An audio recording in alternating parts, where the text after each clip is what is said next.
Catherine, and today I'll be demonstrating how to create attributes in the story setup. As a user, by the end, you'll be able to create a variety of different attributes for your story. So as we can see here, I've got my aerospace innovation roadmap.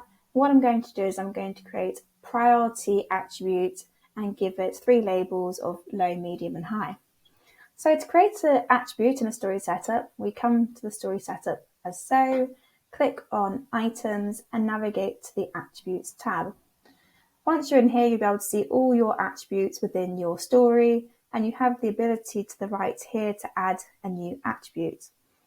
By clicking on that, you'll be able to see the variety of data types that we allow. Obviously, numeric accepts numbers, text accepts free text, list is a single select, so you can have a variety of labels, and then date handles dates and so on.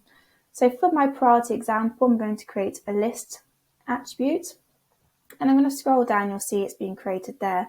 So I can now rename this to say priority, like so.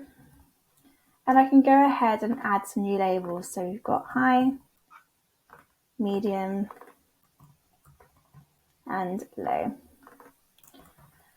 We can also go ahead and apply some colours. So for low, I might do green, medium, I'll do amber, and then for high, I'll do red.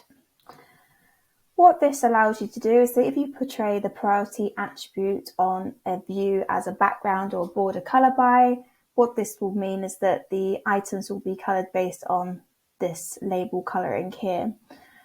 So that's how you go about creating attributes from the story setup. Thank you for listening.